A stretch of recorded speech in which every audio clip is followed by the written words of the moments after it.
तो network marketing जो बहुत सारे लोगों का उम्मीद बनी हुई थी, बहुत सारे लोग इनसे अपना ड्रीम देख रहे थे, अपना ख्वाब देख रहे थे, और बहुत सारे में से कुछ लोगों का ख्वाब भी पूरा हुआ है और बहुत सारे लोग अभी भी उम्मीद लगा के बैठे हुए हैं कि हमारा भी ड्रीम पूरा हो जाएगा, हम भी उनके लेवल तक पहुंच जाएंगे। जो स्टेज पे एक सूट बूट पहन के स्पीच दे रहा होता है और लोगों को मोटिवेट कर रहा होता है और लोगों को माइंड में सिर्फ़ और सिर्फ ड्रीम दिया जाता है, झूठा ख्वाब दिखाया जाता है, उनके जैसा बनने के लिए अभी तक कोशिश ही कर रहे हैं। और बहुत सारे लोग नेटवर्क मार्केटिंग से निगेटिव है और निगेटिव के निगेटिव आज भी है। काफ़ी टाइम से तो निगेटिव थे ही नेटवर्क मार्केटिंग से और आज भी निगेटिव है नेटवर्क मार्केटिंग से।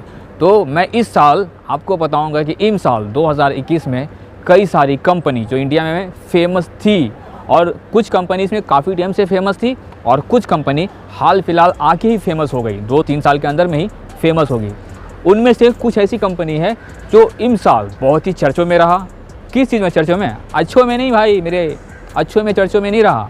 पिरामिड स्कैम के आरोप में कुछ कंपनी बहुत ही चर्चों में रहा। ये 2021 और 2022 चर्चों में रहा। उसमें से सबसे पहले नाम आता है उस कंपनी का। आप जानना चाहते हो?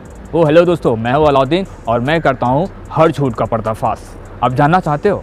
तो नेटवर्क मार्केटिंग का मदर कहलाने वाला, मदर ऑफ नेटवर्क मार्केटिंग, समझ गए मैं किस कंपनी की बात कर रहे हैं? समझ में आया ना? एमवे इंडिया पे मनी लॉन्ड्री का आरोप लगा है। ये न्यूज़ आप लोगों ने देख लिया होगा, बहुत सारे मीडिया ने भी कवर किया है और बहुत सारे न्यूज़ वेबसाइट है ना, उसने भी कवर किया है कि मनी लॉन्ड्री का आरोप लगा था और पिरामिड स्कैम के आरोप में इसकी बहुत सारी संपत्ति जब्त हो गई थी। ये तो आप सबको पता चल ही गया होगा और इस पर मैंने फुल डिटेल वीडियो मैं बना चुका हूँ, तो उसका लिंक मिल जाएगा डिस्क्रिप्शन में, ठीक है, या ऊपर आई बटन में भी देखने को मिल जाएगा। और दूसरी कंपनी ई स्टोर इंडिया, ये इंडिया की ही कंपनी है और कुछ ही साल पहले ये कंपनी आया था और ये एक ऐसा डायरेक्ट सेलिंग कंपनी है, डायरेक्ट सेलिंग में होकर भी इनके पास अपने प्रोडक्ट नहीं है। कुछ प्रोडक्ट इनके अपने हैं, जो आयुर्वेद के प्रोडक्ट है, इनके प्रोडक्ट है जो खुद मैन्युफैक्चर करते हैं, वो भी दूसरी कंपनी से टाई अप करके। तो ये कंपनी पे भी इस साल के शुरुआत में, 2022 के शुरुआत में ही पिरामिड स्कैम का आरोप लगा और कंपनी धीरे धीरे अपना वर्किंग बंद कर दिया, लोगों का पे आउट देना बंद कर दिया, सब कुछ होल्ड कर दिया। तो ये भी कंपनी पिरामिड स्कैम के आरोप में आ गया। जो लोग बहुत सारा उम्मीद लिए बैठे थे यार ई स्टोर इंडिया से, ये कंपनी ने भी पिरामिड स्कैम के आरोप में कंपनी को कुछ देर के लिए, कुछ टाइम के लिए, कुछ महीनों के लिए कंपनी को होल्ड करना पड़ा। लोगों का पे आउट और जो इनका जो शॉप हुआ करता था ना, जगह जगह पे जो सुपर मार्केट हुआ करता था, सब के सब बंद पड़े हुए थे अब तक। अब ये दिसंबर से कुछ चीज़ें इनके चालू हो रहे हैं, लेकिन कंपनी कुछ टाइम से लोगों का पे आउट होल्ड करके रखी हुई है।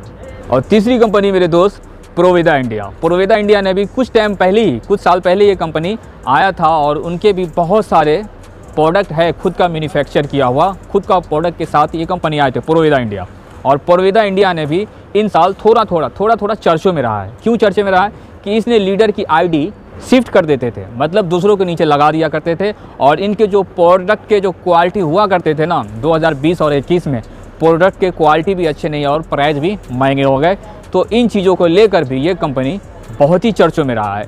तो लोग कैसे नहीं निगेटिव होंगे नेटवर्क मार्केटिंग से? हर दिन कोई नई कंपनी आ रही है और लोगों को मोटिवेट कर रही थी कि अब तक आपने सपना पूरा नहीं किया ना दूसरी कंपनी से, तो हम आपका सपना पूरा करेंगे। तो प्रोवेदा इंडिया ने भी लोगों को बनाया मूर्ख और लोग यहाँ से भी निगेटिव होना शुरू हो गया है। और चौथी कंपनी विनफिनिथ, ये इंडिया की कंपनी है। ये भी कंपनी मतलब 2 साल पूरा किया, तीसरा साल चल रहा है इस कंपनी को भी। और ये कंपनी के जो एमडी है ना, वो वेस्टीज से निकल के आए थे। इनका जो सारा का सारा प्रोडक्ट देखेंगे ना, सिमिलर प्रोडक्ट देखने को मिलेगा वेस्टीज जैसा। तो ये कंपनी भी थोड़ा सा चर्चों में रहा, ज़्यादा नहीं बोल सकते हैं, थोड़ा सा लोगों ने इनके बारे में एक्शन लिया क्योंकि इसमें बहुत बड़े दिग्गज लीडर राहुल मकरानी शामिल हुए थे। और साल होते ही होते वो राहुल मकरानी इस टीम को, ये कंपनी को छोड़ता हुआ नज़र आए।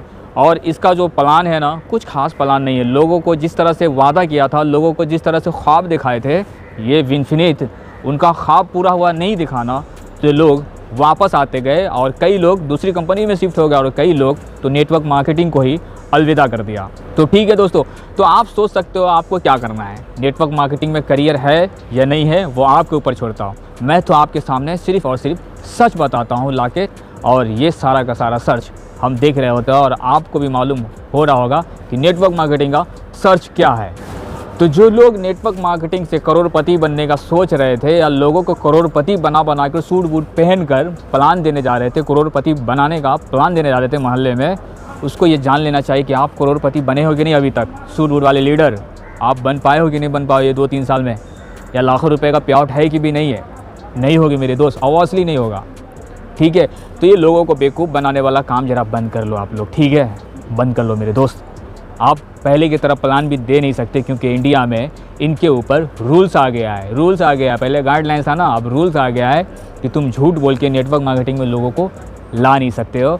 और जब लोग नहीं आ रहे हैं ना, तो कंपनी का प्रोडक्ट सेल नहीं हो रहा है ना, तो DSN डायरेक्ट सेलिंग जो न्यूज़ है ना, उसमें से बहुत सारी कंपनी बाहर निकल गई है। मैं उसके ऊपर भी एक वीडियो बना चुका हुआ हूँ कि ग्लोबल रैंकिंग में 42 ऐसी कंपनी है जो बंद हो चुकी है, मतलब बंद नहीं हो चुकी है, डायरेक्ट सेलिंग न्यूज़ से उनको निकाल दिया गया है। अगर वो वीडियो को देखना चाहते हैं ना, तो उसका लिंक मिल जाएगा डिस्क्रिप्शन में, जाके देख लेना कि 42 कंपनी ग्लोबल रैंकिंग से निकल गया बाहर मेरे दोस्त। हाँ भाई, बाहर, पूरा का पूरा बाहर निकल गए। 42 कंपनी बाहर निकली है डायरेक्ट सेलिंग न्यूज़ से, जो ग्लोबल रैंकिंग में नज़र रखती है ना, वो निकाल दिया हुआ है। ठीक है, तो ये ऐसा क्यों हो रहा है? क्योंकि लोग अब उन तरीके का प्रोडक्ट नहीं खरीद रहे हैं, और जो लीडर है ना, अब वो इन तरीके का झूठ बोलकर ना बिज़नेस नहीं कर पा रहे हैं। जो लोगों को बेवकूफ़ बना के ला रहे थे ना, वो सारे के सारे लोग अब हो गए हैं पॉजिटिव। अब उसे तुम उल्लू नहीं बना सकते हो। आप लोग निगेटिव करते हो ना, निगेटिव नहीं, सब पॉजिटिव हो गए हैं। अब उसे आप लोग मूर्खता नहीं बना सकते हो, बेवकूफ़ नहीं बना सकते हो। सब के सब लोग होशियार हो चुके हुए हैं। और डायरेक्ट सेलिंग का जो रूल्स आ गया है ना, इसकी वजह से आप लोग खुल के प्लान नहीं दे पाते हो, खुल के प्रोडक्ट का प्रचार नहीं कर पाते हो। जो ज़बरदस्ती का चेपते थे ना दूसरों के साथ, अब वो चेप भी नहीं पाते हैं लीडर लोग, सूट बूट वाले लीडर लोग। इसलिए कंपनी घाटे में जा रहे हैं और स्कोप कहीं ना कहीं अब डायरेक्ट सेलिंग इंडस्ट्री का कम होता हुआ दिख रहा है। और जो लोग ये कहते थे कि 2025 में डायरेक्ट सेलिंग का बहुत बड़ा स्कोप होने वाला है, करोड़ों का टर्नओवर होने वाला है, तो उनके लिए भी मैं एक वीडियो बना चुका हुआ हूँ कि 2025 में डायरेक्ट सेलिंग का स्कोप कितना घटिया होने वाला है। उसका भी लिंक मिल जाएगा डिस्क्रिप्शन में मेरे दोस्त। बाकी वीडियो को करते हैं यहीं पे कंप्लीट। हेलो दोस्तों, मैं अलाउद्दीन, मैं और करता हूँ हर झूठ का पर्दाफाश। बाकी आप लोग जहाँ भी हो, जैसे भी हो, अपना ख्याल रखना। मिलते हैं फिर एक और धागा वीडियो के साथ। Thanks for watching.